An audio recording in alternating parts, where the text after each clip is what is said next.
Welcome to the Tim Johnson Show. We're actually located here in Grand Blanc, Michigan. My name is Timothy Johnson. I'm here with my wife, Melinda Johnson. Hello and welcome. I'm glad you could tune into and join us in the show. It's to keep you informed. And we're here to actually talk to you today a little bit about the coronavirus that's actually in our community right now. It's actually around the whole world, but we're mainly concerned about what's going on right here in Genesee County to keep the Genesee County residents informed on how to protect yourselves and better protect your families. We know there's a lot of questions out there, a lot of concerns.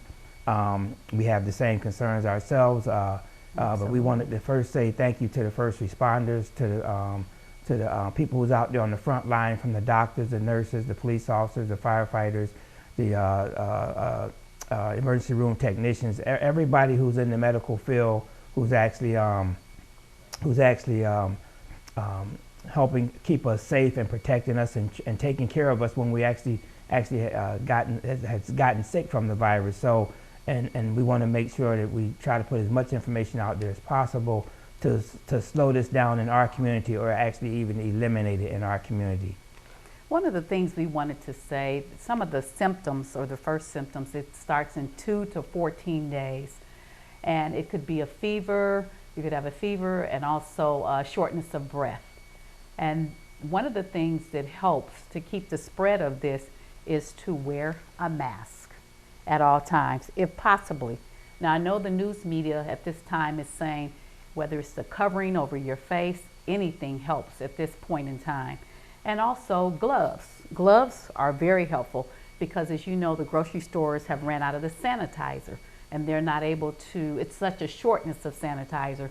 So gloves would help protect your hands. And I know it's starting to be difficult because we have never had to do this before.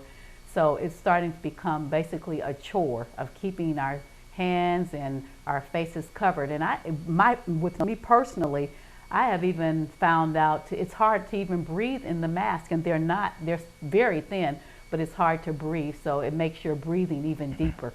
But these are life-saving techniques and things that you can do. So even though it might be a little troublesome to some people that are actually not used to wearing a mask, I tell you, I've been in the military, and you put on one of those gas masks, and that was a job. But this right here, this little mask will protect you somewhat, at least provide you with some type of protection. So I think that we should follow the guidelines, what our public officials are putting out there. Absolutely. We should follow those guidelines to the best of our ability, and try to make sure that we stay safe while we're out there in the community. And if we have to get out, like I think my wife said something about earlier about shopping in grocery stores and pumping gas, we need to make sure we have rubber gloves on. And then I was told after you actually use them on a public, like a gas pump, to throw them away. Don't try to continue to reuse them because there's so many hands that might have touched that gas pump. You want to make sure you just get rid of those. So, and we know that there's a shortage of certain items out there, like toilet paper. They were saying there was a shortage of toilet paper and other things. Alcohol is getting to get a little scarce right now. But if you do run out of these items and you don't have them, you have no way of getting them, or no way of getting, because you don't have transportation or whatever the case may be, there'll be a number at the end of this broadcast that you can actually call and ask for assistance. And if it's anything we can do to get you assistance, to get you help, to get you the supplies that you need, we will actually do whatever we have to do to make it happen for you. We really want to make sure that we try to help as many people in Genesee County and our community that we can, because it's better with you in it. We really appreciate you watching this broadcast. We really appreciate the future. If you continue to tune in on the future broadcast, because this is going to continue. It's going to continue. It's going and we're here for you, and we're going to be prayerful. We're asking you to be prayerful for us. We're asking you to be prayerful for your community. We know that there's individuals out there that has no family members. My wife was speaking on that earlier, like the senior citizens, and I'll let you speak to that. Mm-hmm. Yes, if you get a moment, reach out to the elderly, because sometimes they are depressed. I have spoke with some, and they're depressed because they have no family members, or either they don't live around their family members. So whatever you do, reach out to the elderly, try to keep them encouraged, uplifted, just to check on them, just a phone call and even a text message. And I try to stay uplifted by reading things that are encouraging, whether it's the Bible or some encouraging literature, or even just something that is funny, that would make you laugh, because that does do you well. That does do you good, your heart good, when you can find laughter in the midst of these troubled times. Also, reach out to friends and family. We became empty nesters recently, and because we don't have a house full of children, it's not as easy because the children are right there and we can have our hands on them. But we constantly call our children, whether it's to have prayer with them or send them an encouraging word, just to lift their spirits, because everybody is going through this. But we do know that God is in control. Absolutely. And we should actually all turn our eyes to focus on His Word at this time to keep us safe, because it actually speaks to times and days like this in the Bible. You know, so if we stay faithful, if we stay prayerful, and we keep our eyes on God's Word, He will get us through this. So we want to be prayerful for each other. We want to be a blessing to each other. And this is really a time that family and friends can communicate on the phone. They can communicate more than what they might have done in the past, just because they're so restricted. A lot of people's out of work right now. They're at home, around the house with nothing to do. Well, now you can communicate with your family.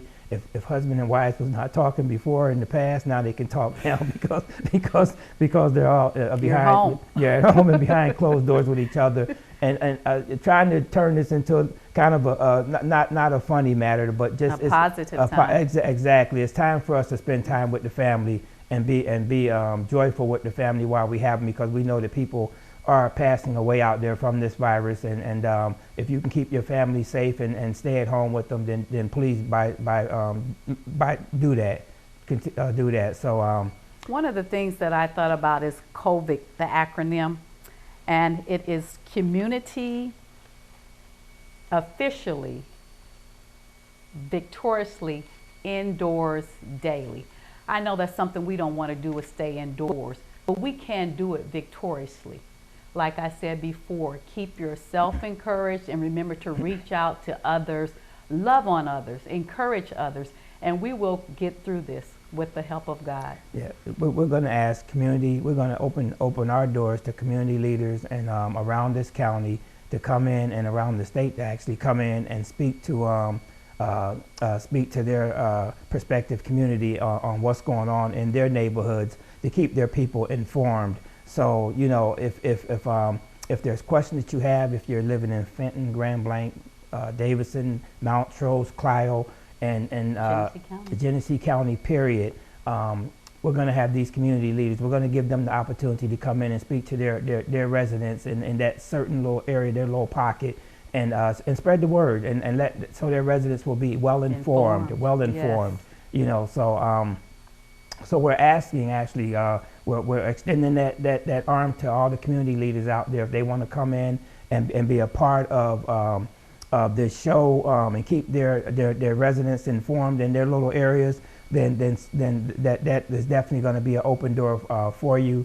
And we just thank you for viewing this broadcast. We thank you for your prayers that have went up. I always end a conversation with the individuals that I speak to out in the streets, in the community, that just keep me in your prayers, and I mean that sincerely. That's just not a saying. I know that I need much prayer, and I believe that God will get us through this, and I know that's His will for us to continue to exist. So just let's be prayerful, and let's be a blessing to each other during this time of what we're going through right now. And remember, we're in this together. So if you would like more information, please feel free to contact Tim Johnson or www.timjohnsonforsheriff.com.